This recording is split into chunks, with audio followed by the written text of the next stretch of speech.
al simposio de Boehringer Ingelheim. Aquí estamos muy contentos de poder participar en esta importante sesión académica realizada en la ciudad de Piura. Soy la doctora Olga Flores, endocrinóloga y parte del equipo médico de Boehringer. En esta oportunidad tengo el honor de presentar al doctor Fernando Gómez Peralta, que se encuentra conectado en vivo desde España. El doctor es especialista en endocrinología y nutrición, es coordinador del área de diabetes de la Sociedad Española de Endocrinología y Nutrición, conocida como la SEN. Es jefe de la unidad de endocrinología y nutrición del Hospital General de Segovia y vicepresidente de la Sociedad Castellana Leonesa de Endocrinología de Diabetes y Nutrición. El doctor nos va a presentar sobre cuál es el rol de empaglifosina en las diferentes etapas del síndrome, muy discutido, muy debatido, ¿no? Nefrólogos, cardiólogos, medicina interna. Entonces, sin más preámbulos, doy paso al doctor Fernando Gómez. Bienvenido, doctor Fernando. Nos avisa si puede compartir su pantalla sin dificultad. Sí, ahí estoy viendo en la pantalla. Hola, buenas tardes desde España. Buenos días en el Perú. Espero que puedan escucharme correctamente y que también puedan ver mi presentación. Sí, doctor. Perfecto, perfecto. Muchísimas gracias. Quiero dar las gracias a todos por al menos de esta forma mágica, poder estar con colegas en el Perú y gracias a la Sociedad Peruana de Endocrinología y a esta reunión en Endonorte tan interesante. También de alguna manera como representante de los endocrinólogos españoles les transmito de su parte un cordial saludo. Efectivamente, también quiero dar las gracias al equipo de Boehringer Ingelheim por permitirnos estar juntos hoy y discutir temas que realmente pueden ser interesantes e intentar aportarles algo.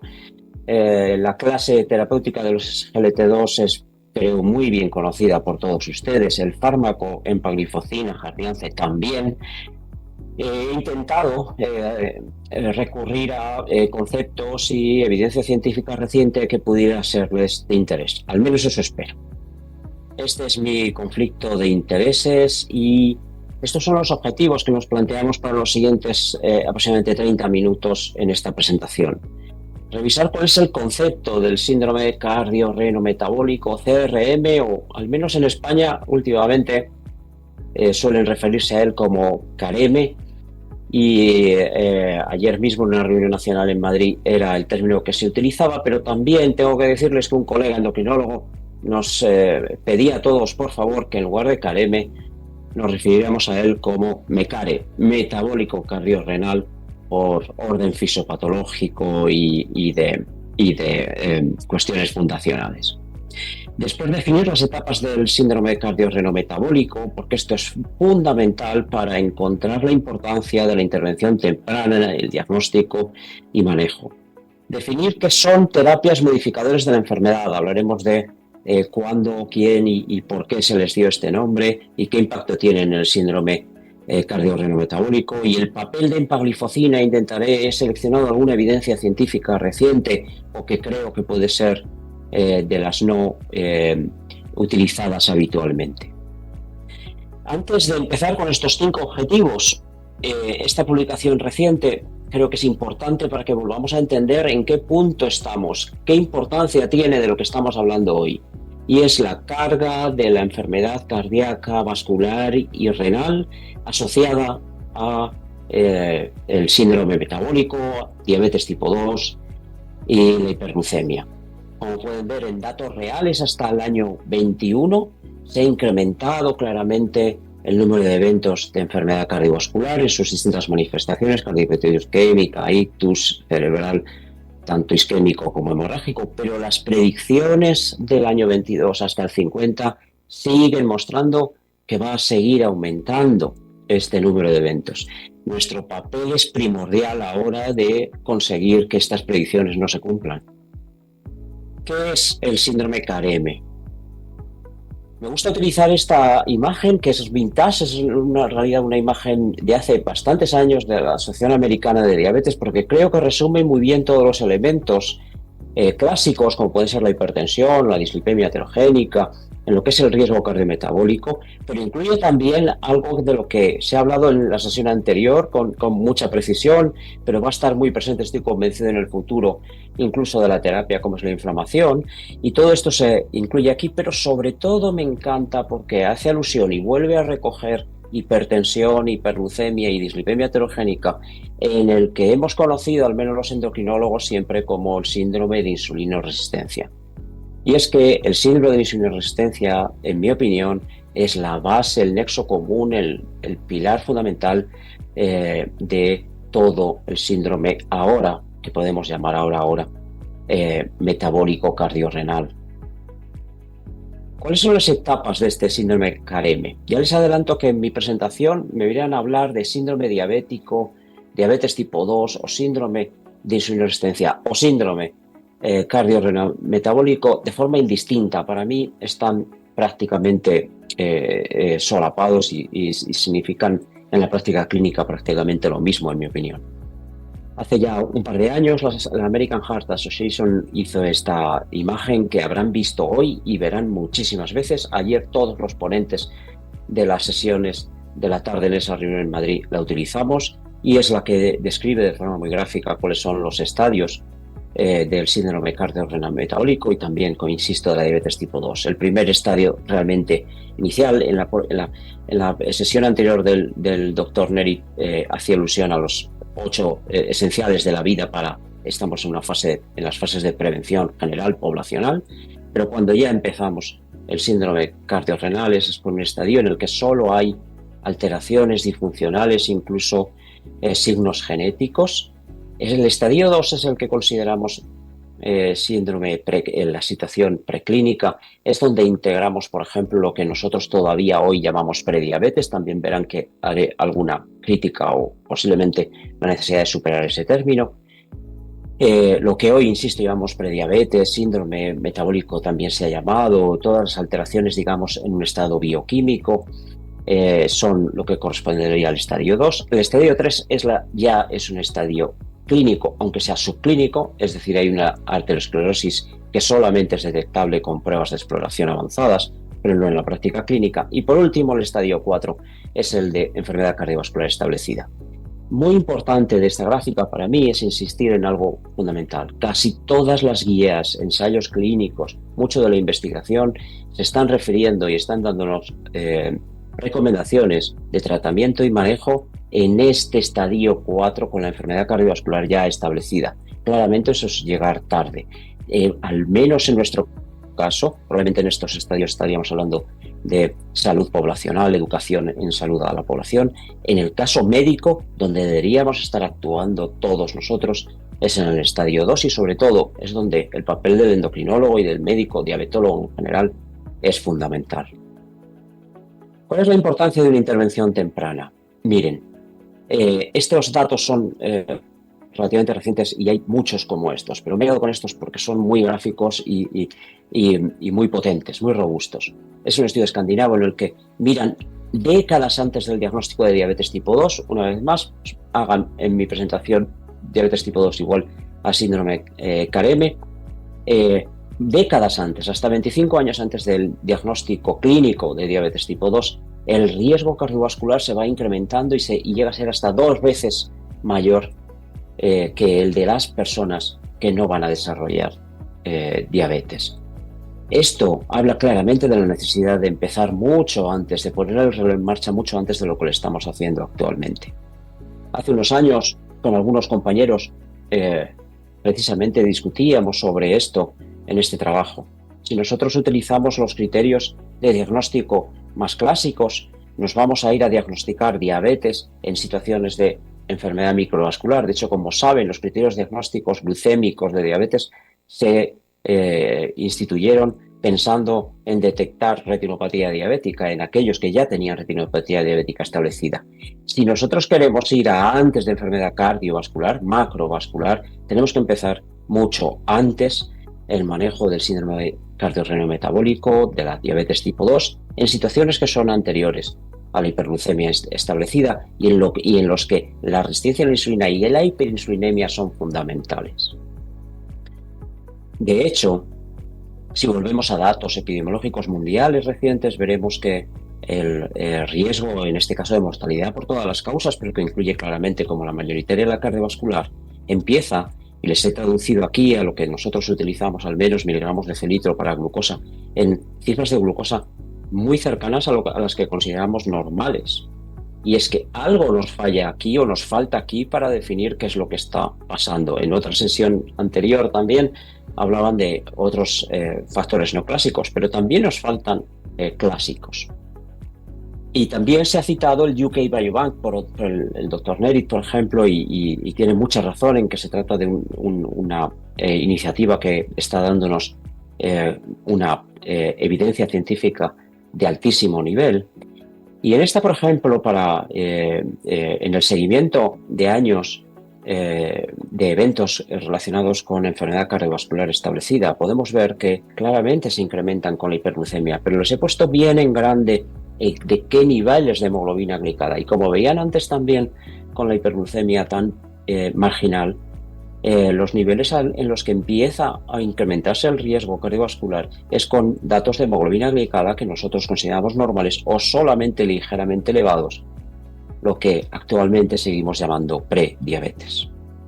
Y es que en esas fases probablemente el hiperinsulinismo y la insulinoresistencia sean fundamentales. Esta diapositiva es compleja, entiendo que es muy de investigación básica, pero simplemente por recordarles, están bien establecidos los mecanismos celulares por los que la insulinoresistencia a través de ácidos grasos libres, dislipemia heterogénica y activación del estrés oxidativo, y en el caso de la hiperinsulinemia por la acción directa en el receptor de insulina, que como saben el receptor de insulina está íntimamente ligado con la proliferación celular y con otros factores de generación de inflamación celular y daño tisular, son probablemente la clave para entender la arteriosclerosis precoz, incluso, insisto, antes de que se produzcan la hiperglucemia. Esto me hace criticar algunas posiciones como esta, una revisión sin duda fantástica en Lancet que recoge toda la complejidad de lo que es el síndrome diabético, todos los órganos y sistemas implicados en este síndrome cardiorreno metabólico y diabético, pero no estoy de acuerdo en que sea la hiperglucemia el único elemento. Sin duda la hiperglucemia, lo hemos visto con la hemoglobina glicada, es un elemento fundamental y que tenemos que controlar incluso buscando la normoglucemia, como luego veremos en nuestros pacientes, cuando sea posible. Pero antes de que aparezca la hiperglucemia, el síndrome de insulinoresistencia, el síndrome diabético está presente ya, y ese es el momento de atacar el síndrome cardiorreno metabólico. De hecho, cuando miramos y subagrupamos por diferentes resultados finales de salud, mortalidad, infarto de miocardio, ictus o falla cardíaca, podemos ver que cada uno de los elementos implicados en los factores de riesgo cardiovascular actúan de forma distinta. Es muy interesante como en el evento que posiblemente sea más arteriosclerótico, como el infarto agudo de miocardio, los tres elementos van muy de la mano, hiperglucemia, hipertensión arterial y dislipemia, y sin embargo, fíjense, una complicación de la que luego hablaremos, en el fallo cardíaco es fundamental el aspecto metabólico.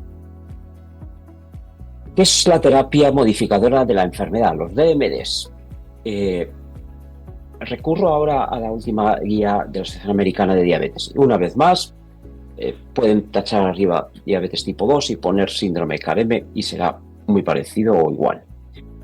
Lo que nos dice es que, y es muy importante este asterisco, que en personas con insuficiencia cardíaca, enfermedad renal, enfermedad cardiovascular establecida o múltiples factores de riesgo para ello, se debe utilizar GLP-1 o SGLT2, los que llamamos fármacos modificadores de la enfermedad, independientemente de la otra terapia que estemos utilizando y independientemente de su nivel de hemoglobina glicada.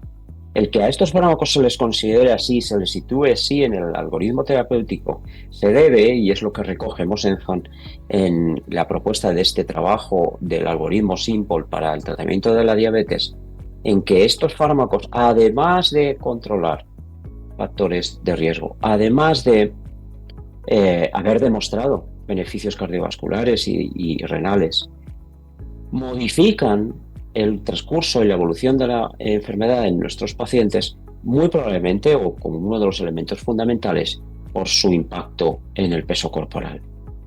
Y es por eso que se consideran los pilares fundamentales en la terapia actualmente del síndrome cardiorrenometabólico de la diabetes tipo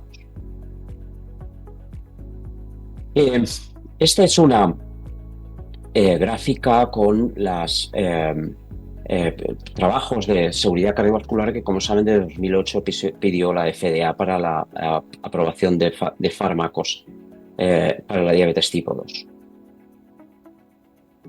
Disculpen un momento.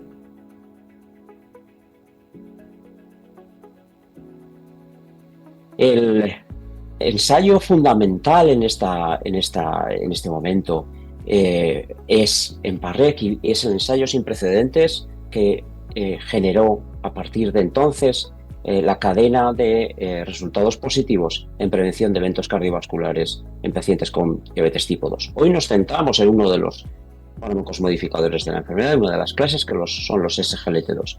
Y como les decía antes, desde luego son excelentes fármacos reduciendo o consiguiendo la euglucemia, el control metabólico, pero han demostrado interesantes reducciones de peso y efectos cardio y renoprotectores directos, tanto por efectos de manejo del volumen intravascular como directos celulares, tanto en la célula renal como en el miocardiocito. Y déjenme, como les decía, también darles algunos datos, espero, interesantes y sobre todo distintos de los que ya conocen seguro muy bien en la audiencia sobre empagliflozina en cada una de estas etapas del síndrome cardiorrenometabólico. El programa de desarrollo clínico de empagliflozina es impresionante. Son más de 27.000 pacientes incluidos, abarca todas las expresiones de insuficiencia cardíaca con fracción de eyección reducida y preservada, con estudios desde luego enfocados a objetivos cardiovasculares, desde luego el pivotal EMPA-REC en el año 2015, cumplimos ahora los 10 años de su publicación, y otros en otras distintas situaciones clínicas. Me centraré en aquellos aspectos posiblemente menos visitados recientemente. Y de hecho, un estudio muy interesante de ese programa de desarrollo es el estudio EMPRISE. El estudio EMPRISE es un estudio de vida real, de efectividad en vida real. En este caso se compara una población muy amplia en todas las situaciones clínicas, pero incluso sin enfermedad cardiovascular establecida con diabetes tipo 2. Y además se compara por el mecanismo de propensity score matching más de 115.000 personas con diabetes con un comparador activo, que es los inhibidores de DPP-4. Son datos, insisto, de vida real y por tanto con un comparador activo que además tiene efectos positivos y una seguridad bien demostrada. Los resultados en vida real de esta amplia población confirman los beneficios cardiovasculares y renales de empagliflozina. También confirmaron los resultados muy positivos en otras complicaciones más microvasculares como la insuficiencia renal aguda o la retinopatía, y también la reducción de los eventos de hipoglucemia.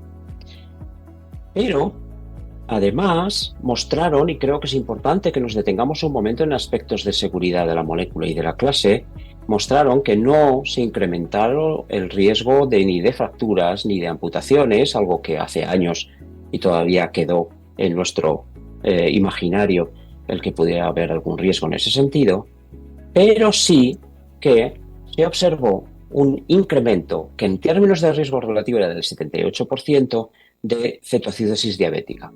Permítanme abundar más en este aspecto, que creo que es muy interesante a la hora de aclararlo. Lo primero, cuando hablamos de eventos de seguridad es importante hablar de evento por evento, no de riesgo relativo, que sí que aplicamos para los beneficios, porque cada evento de seguridad importa en realidad. Y sobre todo es muy importante aludir al número real de eventos que estamos hablando y no del incremento relativo. En este estudio de, como les digo, más de 115.000 pacientes, los casos de esa cetoacidosis euglucémica, que ciertamente se asocia con el uso de SGLT2, fueron 273 versus 143. Es decir, el NH, el Number Needed to Harm, el número de pacientes de casos incluidos en un año para dañar era de 693, clarísimamente elevado. Pero aunque sea un evento muy poco frecuente, este incremento de riesgo hay que evitarlo. Hace unos años también con el doctor Umpierrez y otros colegas en España propusimos una serie de recomendaciones muy prácticas para que en general cualquier médico, cualquier compañero utilizase y se atreviese a utilizar en aquel momento los SGLT2 con seguridad. Ahí recomendábamos que si se estaba utilizando otro agente antidiabético y sobre todo en caso de fármacos hipoglucemiantes como sulfonilureas o insulina, se tuviese mucho cuidado en no reducir, desde luego no retirar de forma completa la insulina para evitar estos casos precisamente de cetoacidosis mal llamada, como saben, euglucémica, porque en realidad es hiperglucémica, pero no en los niveles habitualmente vistos en las cetoacidosis clásicas. También que se tuviera en cuenta la posibilidad de que se asociasen fármacos que causen deshidratación simultáneamente, como por ejemplo cuando se producen eventos adversos por metformina o agonistas del receptor de GLP-1. Y particularmente es importante para evitar síncopes o reducciones drásticas iniciales de la función renal, revisar el tratamiento diurético y el antihipertensivo, y en casos de personas hemodinámicamente inestables o con insuficiencia cardíaca, fíjense lo que poníamos ahí, o con tensión arterial en objetivos o incluso baja, reducir estos fármacos al iniciar un SGLT2. Todo esto hará que la experiencia de uso sea mucho mejor y sobre todo la adherencia. Esta diapositiva me permite perfectamente entrar en el aspecto fundamental de los efectos tan positivos de la clase terapéutica y de empagliflozina en insuficiencia cardíaca.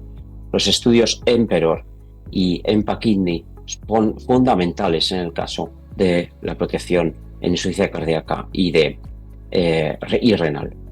Y estos estudios nos dicen, en el titular, ahora hablaré de ello, que es en pacientes con y sin diabetes.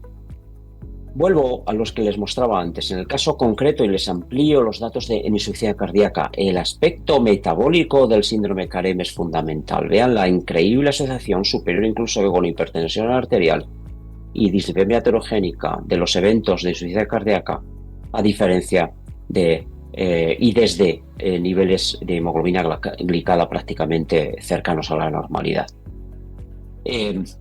Esto nos hace ver claramente como la insuficiencia cardíaca, que es una complicación muy invisible y que a veces no pensamos en ella cuando estamos en nuestras consultas, es fundamental nuestro trabajo como diabetólogos a la hora de detectarla precozmente y tratarla, y sobre todo de prevenir su evolución gracias al control, entre otros, del factor metabólico. La relación entre síndrome de insulinoresistencia, síndrome diabético y la insuficiencia cardíaca es muy potente y es a través de dos mecanismos que en muchos casos se ven asociados. El primero es la aterosclerosis general. Como saben, la primera causa de insuficiencia cardíaca es la cardiopatía isquémica, y ahí todo el factor metabólico es crucial, es crítico para evitar el desarrollo de insuficiencia cardíaca derivada de cardiopatía isquémica, de arteriosclerosis. Pero el otro es la miocardiopatía diabética. La miocardiopatía dilatada de causa obesidad/diabetes es fundamental, es una de las causas fundamentales de la insuficiencia cardíaca. Y esto, una vez más, recurriendo a los datos de UK Biobank que les decía, pero fijándonos específicamente en los eventos exclusivamente de insuficiencia cardíaca, podemos ver que ocurre, una vez más, desde fases muy incipientes de disglucemia, con hemoglobinas glicadas muy cercanas a la normalidad o solamente ligeramente elevadas en el rango, insisto, de lo que hoy llamamos prediabetes. Tanto además de, en fases iniciales, además de factores metabólicos como la hiperglucemia, los inhibidores de SGLT2 y empaglifosina deben tener algún papel directo en su prevención. Estudios muy interesantes han mostrado cómo los SGLT2 tienen actividades muy importantes a la hora de mejorar la funcionalidad y los segundos mensajeros intracelulares en el miocardiocito. Y este estudio interesantísimo muestra cómo empaglifosina directamente mejora la función diastólica, que es la primera afectada en las fases tempranas de la miocardiopatía dilatada y la miocardiopatía diabética. Esto ocurría en pacientes con insuficiencia cardíaca con función de eyección preservada, es decir, en fases muy incipientes tras la adición de empaglifosina. El estudio EMPEROR, como les decía antes, es fundamental a la hora de demostrar los claros beneficios cardiovasculares de empaglifosina y en concreto en los asociados a hospitalización por insuficiencia cardíaca. Empaglifosina en este estudio en pacientes con insuficiencia cardíaca con fracción de eyección reducida redujo el objetivo primario de muerte cardiovascular o hospitalización por insuficiencia cardíaca en hasta un 25%, fíjense, la NNT tan pequeña, número necesario a tratar, de 19, un beneficio muy potente. Y lo hizo, efectivamente, los autores diferenciaron entre personas con diabetes respecto a personas sin diabetes por criterios de hemoglobina glicada. El secundario, que era ya el específico de hospitalización por insuficiencia cardíaca, es todavía una reducción más potente del 30%. Y también el beneficio cardiorrenal, en este caso la nefroprotección, fue potentísimo, con reducciones del riesgo relativo del 50% en los objetivos compuestos renales. Y también en los objetivos compuestos renales, sin diferencia entre personas con y sin diabetes. El elemento funcional para medir evolutivamente la función renal, como saben, es el filtrado glomerular estimado, y como pueden ver en este estudio, se produjo una protección a partir del año y medio de uso en la caída del filtrado glomerular en los pacientes tratados con empaglifosina. Y esta caída también fue preservada con empaglifosina en pacientes sin diabetes y con lo que, insisto, seguimos llamando prediabetes, aunque claramente en este caso también, como en el caso del endpoint total, fue mayor el beneficio en personas con diabetes. Para mí esto refuerza el que no se abandone la necesidad de buscar objetivos intensivos de control glicémico en estos pacientes. Pero esto es lo que les comentaba antes y me parece que es importante para que reflexionemos también hoy, y va muy en la línea de lo que se ha comentado en las sesiones anteriores de forma muy apropiada. ¿Qué es la prediabetes? ¿A qué llamamos que no tenían diabetes en nuestros estudios? Fíjense en este otro estudio de empaglifosina en personas no diabéticas, nos dicen, con insuficiencia cardíaca reciente. Fíjense que se trata de pacientes de 60 años de edad, 81% de ellos, 67%, aproximadamente el 70% en global con hipertensión, más del 70% con hipercolesterolemia, muchos de ellos, más de la mitad, incluso tratados con empaglifosina durante el estudio, alcanzan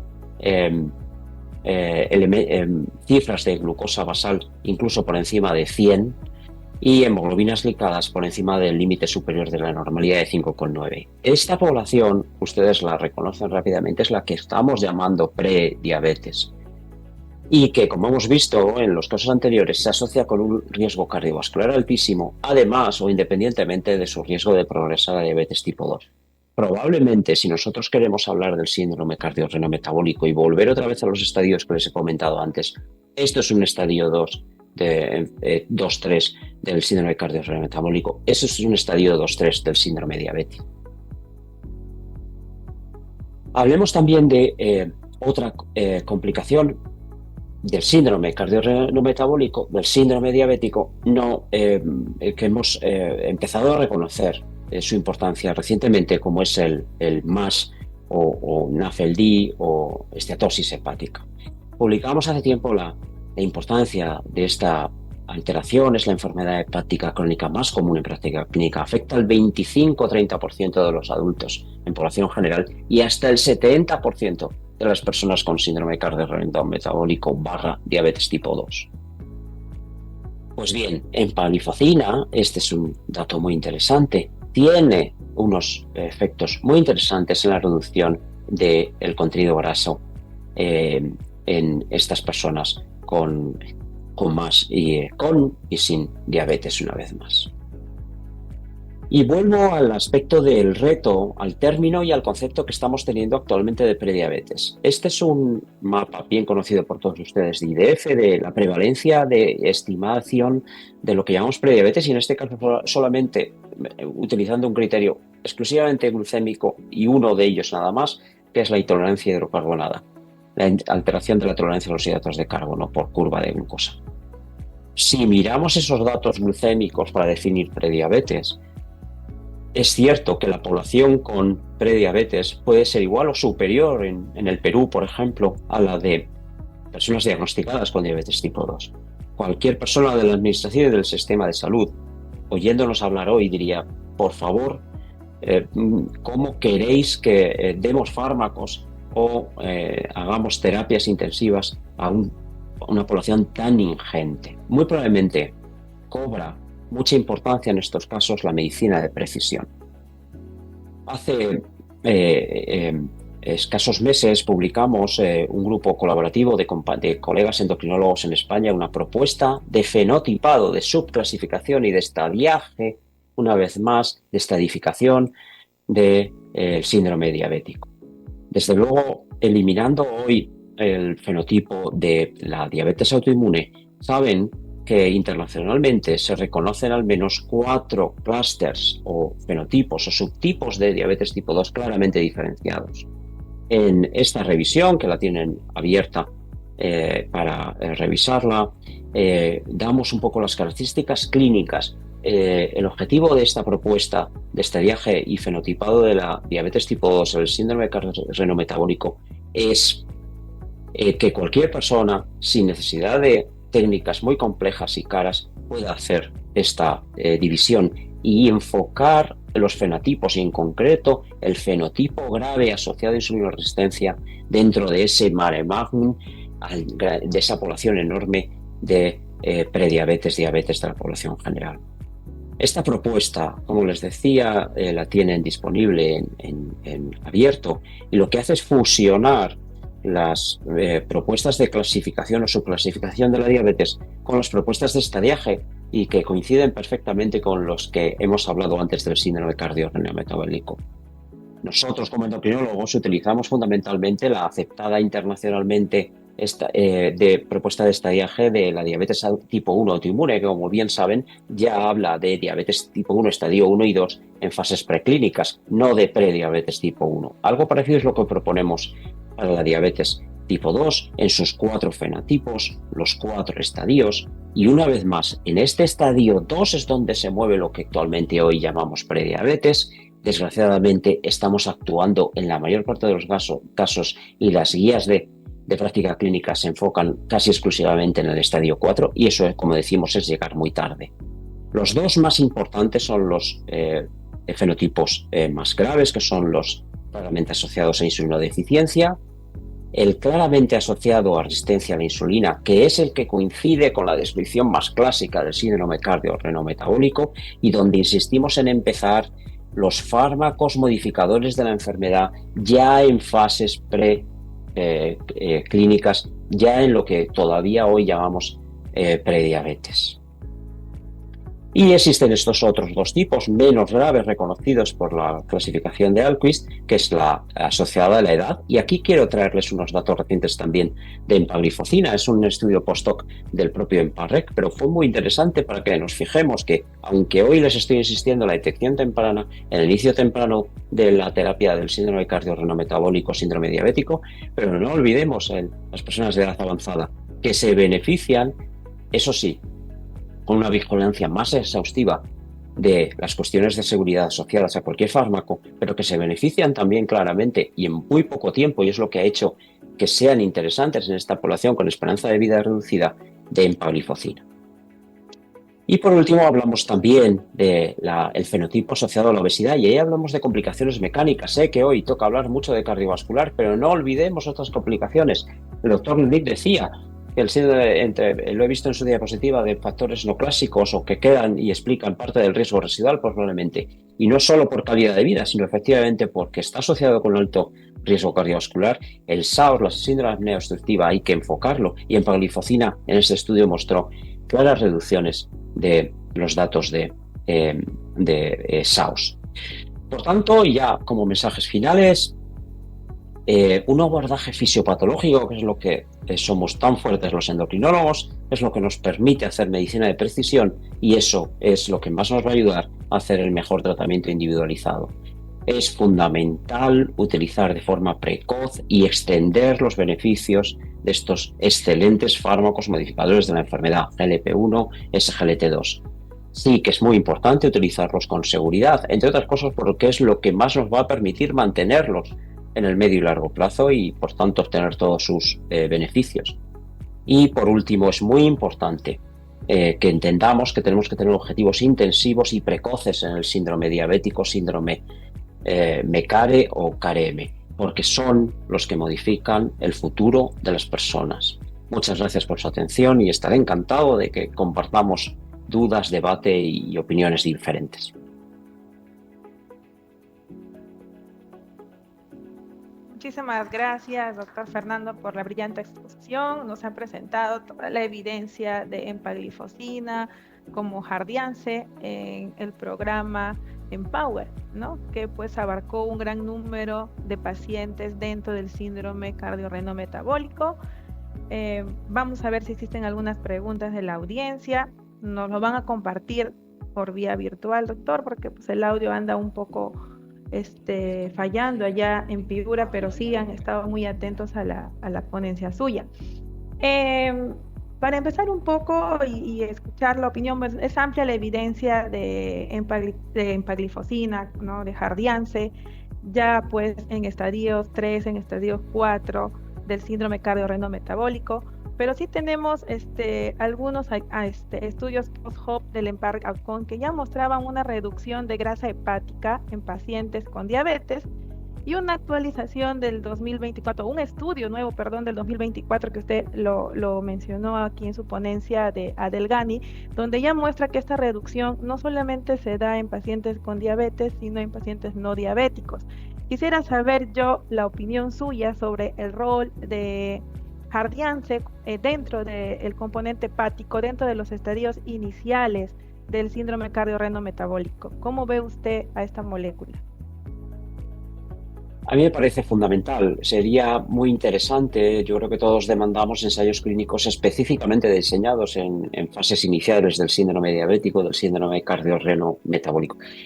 Y yo insisto en que cuando ustedes miren en los estudios y se diga que se utilizan fármacos como empaglifosina en personas sin diabetes, en realidad están hablando de una población clarísimamente prediabética, y por tanto en estadios 1 o 2 del síndrome CAREM, o en los estadios 1 o 2 que nosotros describimos en Ágora y que actualmente llamamos prediabetes. Y sin lugar a dudas, una de las manifestaciones más precoces en esa población, como en la población general con sobrepeso u obesidad, es efectivamente la enfermedad hepática grasa, o actualmente llamada MASH, después de varios nombres seguidos para definirla. Pero creo que es muy importante que obtengamos evidencia para esa población, porque es clave que podamos utilizar estos fármacos. En el caso de los agonistas receptores de GLP-1, hemos tenido la ventaja de los estudios, tampoco tienen estudios precisamente diseñados, están en marcha, se están realizando, pero sí los estudios en obesidad nos han permitido claramente, de forma prospectiva, ver cómo estos fármacos modifican el paso de prediabetes a diabetes de una forma clarísima. Los SGLT2 y empagliflozina también lo hacen, también pueden hacerlo, y para mí sería fundamental que existiera una evidencia científica robusta que permita a las autoridades añadir esta indicación. Bien, doctor. Acá tenemos una pregunta de la audiencia.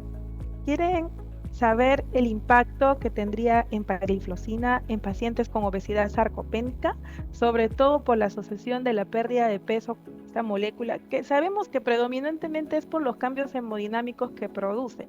Pero quieren saber si es que hay una evidencia de que empagliflozina reduce la masa magra, ¿afectaría usarlo en pacientes con obesidad sarcopénica? Una cuestión súper interesante, lo agradezco mucho. Ayer en esta reunión nacional en Madrid hablamos mucho de esto. Saben que, y la semana anterior, saben que en el Congreso Europeo en Viena también se habló muchísimo de este aspecto. Saben que, sobre todo cuando empezamos a ver resultados de los nuevos superagonistas, digamos, del receptor de GLP-1 con pérdidas ponderables por encima del 15%, la sarcopenia empieza a ser un problema importante. Y en vida real, cuando ya empezamos a tener años de seguimiento de pacientes con grandes pérdidas, es donde estamos viendo claramente este riesgo. Hay que tener en cuenta que toda pérdida de peso incluye el aspecto de pérdida de masa magra, pero lo que es importante, como bien comentabas, Olga, es en qué porcentaje, en qué tasa una intervención incrementa más la pérdida sarcopénica, la pérdida de masa magra o la pérdida de masa grasa. Los resultados efectivamente avalan que con empagliflozina, aparte de que las reducciones de peso no son tan dramáticas como la de estos superagonistas del GLP-1, se conserva mucho mejor esa proporcionalidad en la pérdida de masa magra versus grasa. En cualquiera de los casos, mensaje clínico fundamental, cualquiera de las terapias que utilizamos, estas terapias modificadoras de la enfermedad de MDs, que se acompañan de pérdida de peso, deben estar acompañadas de recomendaciones para mantener la masa magra, para evitar la sarcopenia. En los casos de los SGLT2 basta habitualmente con las medidas habituales que saben que son ejercicio físico, y no ejercicio físico aeróbico, el que recomendamos habitualmente, camine, sino que incluya algo de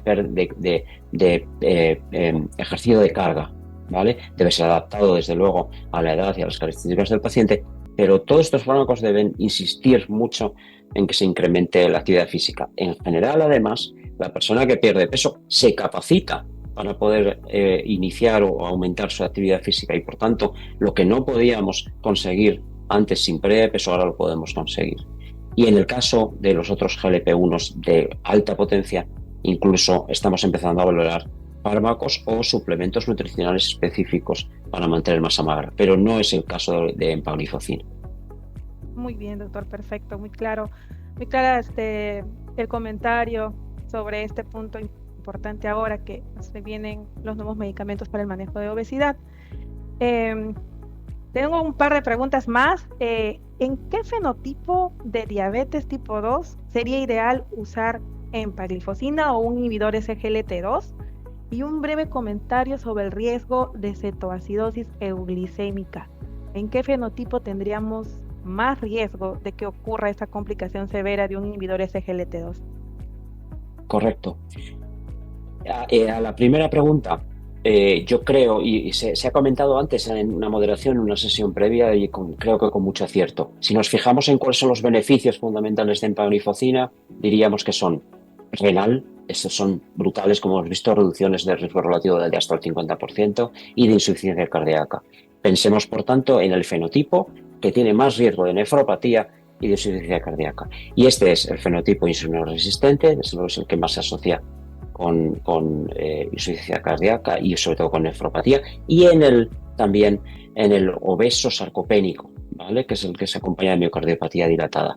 Por tanto, en una persona joven y con mucho componente de riesgo arteriosclerótico insulino resistente es un fármaco ideal, y en todos aquellos con alto riesgo o con signos ya de insuficiencia cardíaca es donde más se van a beneficiar de empagliflozina.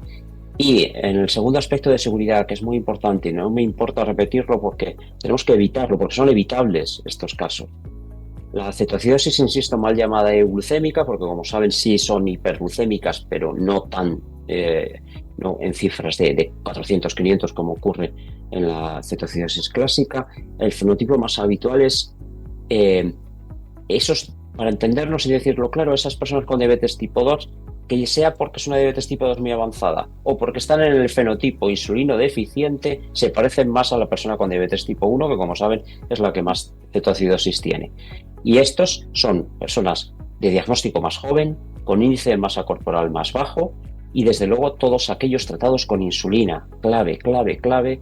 Si tienen enfermedad renal o están tratados con insulina, cuidado a la hora de retirar al menos de forma completa la dosis. En general los estudios han hecho, y es por lo que nosotros en nuestra propuesta, en nuestro trabajo, proponemos reducir un 20% al inicio, al añadir un SGLT2 a una persona tratada con insulina, pero no más de un 20 o un 30%.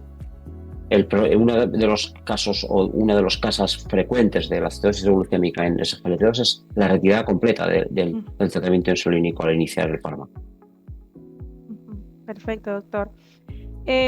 Hoy por hoy en el tratamiento de la enfermedad renal diabética se está hablando mucho de que se inicia el tratamiento de manera escalonada y progresiva, o se puede hacer un inicio en conjunto de todos los fármacos que conforman el pilar o los pilares de tratamiento para la enfermedad renal crónica diabética.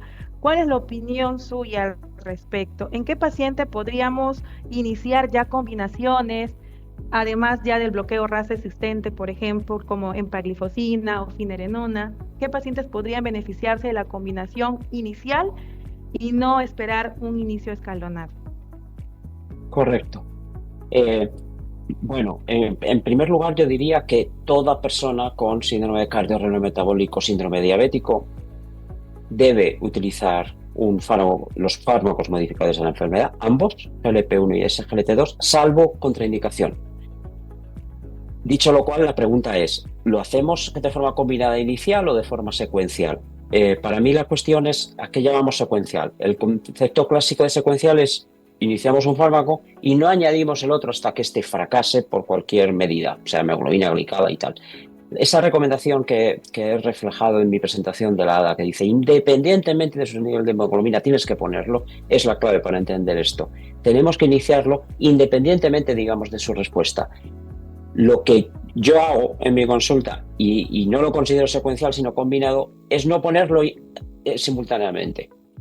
Creo que, aunque sea una cuestión de días o semanas, es conveniente iniciar un fármaco, ver la respuesta al mismo, detectar y, por tanto, delimitar cuál es la intolerancia o incluso una posible alergia al fármaco antes de iniciar uno segundo. Pero no es un tratamiento secuencial, sino en el sentido clásico al menos, o por lo menos no una terapia escalonada. Y la última pregunta, doctor, que es pues una pregunta muy frecuente que se está haciendo en los congresos, y también como endocrinóloga quisiera saber cuál es la opinión de usted al respecto, es sobre, bueno, sabemos que se han perdido las patentes de los inhibidores SGLT2, ¿no? De las moléculas originales que han sido parte de todos los estudios y la evidencia que hoy por hoy tenemos. ¿Cuál es su opinión respecto a las bioequivalencias de estas moléculas originales y de que si podríamos esperar de estas moléculas los mismos resultados cardiovasculares y renales? Mi respuesta es no, y la matizo. Los biosimilares, en el caso de los fármacos proteicos de gran tamaño, hablando fundamentalmente de insulinas, saben que ha aparecido en Estados Unidos el primer biosimilar de GLP-1. Son muy complejos en su producción. Ya para empezar a hablar, es difícil asegurar una total equivalencia entre, y de hecho, como bien saben, las agencias reguladoras no admiten la sustitución entre biosimilares de fármacos biológicos. En el caso de los fármacos, llamémoslos químicos, como pueden ser efectivamente los SGLT2, es muy importante entender, y yo creo que viendo la cantidad de regulatorio, compliance, seguridad, trazabilidad que se busca en una empresa como Boehringer Ingelheim o cualquier otro gran fabricante, es muy difícil encontrar algo parecido en un fabricante de biosimilar o de fármacos genéricos que llamamos en España. En España estamos teniendo problemas con fármacos genéricos por problemas de lotes que no tienen efectivamente los resultados esperados y excipientes con algún problema. Yo entiendo perfectamente que se busque reducir los precios, entiendo que se pueda llegar a acuerdos después de todos esos años con los fabricantes fundamentales, pero yo como clínico y defendiendo a mis pacientes sí que insistiría mucho en que la seguridad, la trazabilidad, todo el respaldo que te da un fabricante seguro es difícil o por lo menos habría que exigirlo a cualquier otro fabricante. Muy bien, muy claro, doctor. Muchísimas gracias. Disculpe el retraso que hemos tenido, No, pero la verdad es ha normal. sido un honor, creo que para todos en el Congreso, y también los que se encuentran conectados virtualmente, haberlo escuchado. Le agradecemos mucho y esperamos tenerlo en una próxima oportunidad. Y gracias a todos a nombre de Boehringer Ingelheim. Muchas gracias.